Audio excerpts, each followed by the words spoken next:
There is a particular part of the Bible that predicted hundreds of years of events in world history in specific detail before it took place. And this is absolutely amazing. We're going to have a look at a number of verses in this passage and look at the corresponding events that took place. You're going to be amazed at the number of fulfilled prophecies and also the specific details. In fact, these prophecies were fulfilled in such specific detail that many people have claimed that this particular passage of the Bible must have been written after these events took place. But we know, using the historic method, that this simply isn't the case. These people are coming at it from a predisposition against prophecy being able to take place. What this actually does is actually confirms the divine origin of the Bible, where God was able to prophesy that these events would take place well before they actually happened. These prophecies are written in Daniel chapter 11. They were specific rulers, alliances, betrayals, and wars described in advance. The prophecy in Daniel 11 was given in the 3rd year of Cyrus, king of Persia, around 536 BC. Now Cyrus himself was also prophesied about by name over 100 years before his birth in Isaiah 44:28 and 45:1. So we're going to have a look at each of these. We're going to break it down, and may this encourage you, increase your faith, and bless you greatly. Verse 2.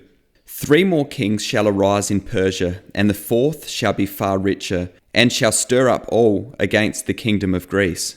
Persian kings after Cyrus, Cambyses, Smerdis, Darius I, and Xerxes I, who invaded Greece with a vast army, as in the book of Esther. Verse 3. Then a mighty king shall arise, who shall rule with great dominion, and do as he wills. Alexander the Great, 336 to 323 BC, who conquered Persia and created one of the largest empires in history.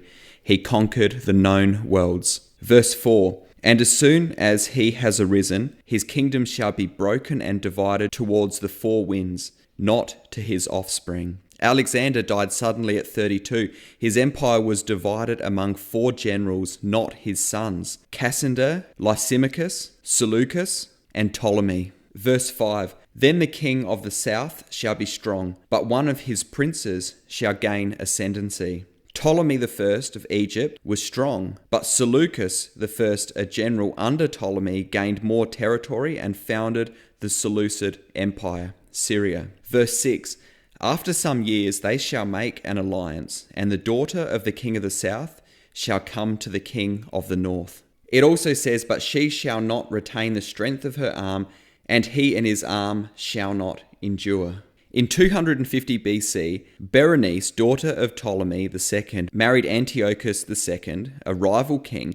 The plan failed when Antiochus returned to his first wife, Laodice, who then murdered, poisoned Berenice and her son. Verses 7 to 9. One from her family line shall rise, enter the fortress, carry off gods and silver. Berenice's brother, Ptolemy III, invaded Syria in revenge, looted the temples, and returned victoriously to Egypt. Verses 10 to 19 describe back and forth wars between north and south, Seleucids and Ptolemies, military campaigns, battles, failed alliances.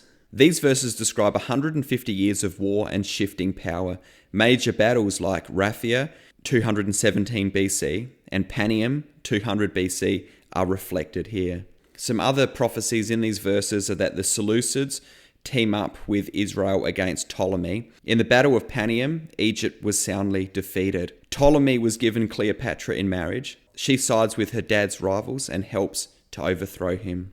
Verse 20, one shall arise who shall send an exactor of tribute, but within a few days he shall be broken. This refers to Seleucus IV, who heavily taxed the people, including Israel, but was assassinated shortly after sending his official Heliodorus to Jerusalem.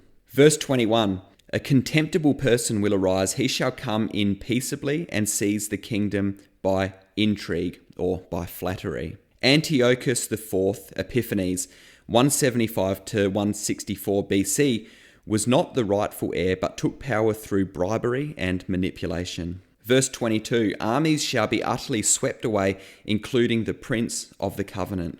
Antiochus removed and murdered Antiochus III, the legitimate high priest, the prince of the covenant. Verses 23 to 24. He shall act deceitfully, become strong with a small people. He rose to power with a small force, deceived allies, and spread his influence through flattery and bribes. Verse 25 to 27 describes a battle between the king of the north and south, with lies, broken alliances, and short-term victories. Antiochus fought Ptolemy VI of Egypt, made peace while plotting, and temporarily placed Ptolemy as puppet king. His counselor encouraged him to fight Antiochus IV, betraying him and setting him up for defeat. Verse 28, his heart shall be set against the holy covenant. Returning from Egypt, Antiochus attacked Jerusalem, killing many Jews and plundering the temple, killing 80,000, and this was the beginning of the Maccabean revolt. Verse 29 to 30, at the appointed time he shall return, but ships from Kittim shall come against him. We see in verse 30 that he turned his anger to Israel. In 168 BC, Antiochus tried to invade Egypt again, but was stopped by Roman ships, Kittim. Rome demanded he withdraw. He did, humiliated. Verse 31, forces from him shall appear. They shall take away the regular burnt offering and set up the abomination that makes desolate. He desecrated the Jewish temple, outlawed sacrifices, and set up an idol, Zeus, in the Holy of Holies, the infamous abomination of desolation. The temple was profaned with blood of pigs and sacrifices stopped. Verses 32 to 35, he shall seduce with flattery, but the people who know their God shall stand firm and make many understand. Many Jews compromised, but faithful ones resisted, especially during the Maccabean revolt. Leaders like Judas Maccabeus led the rebellion to restore worship. So these are the events that were prophesied accurately in specific detail in the book of Daniel, chapter 11. The rest of this chapter deals with future prophetic events of the end times, which we won't get into in this video. The prophecy in the Bible of these events was fulfilled in such accurate and specific detail, and this confirms the divine origin of the Bible, the author being God, the one who knows the beginning to the end. So we'd love to get your thoughts. Leave your comments below and I'll talk to you soon. God bless you, friends.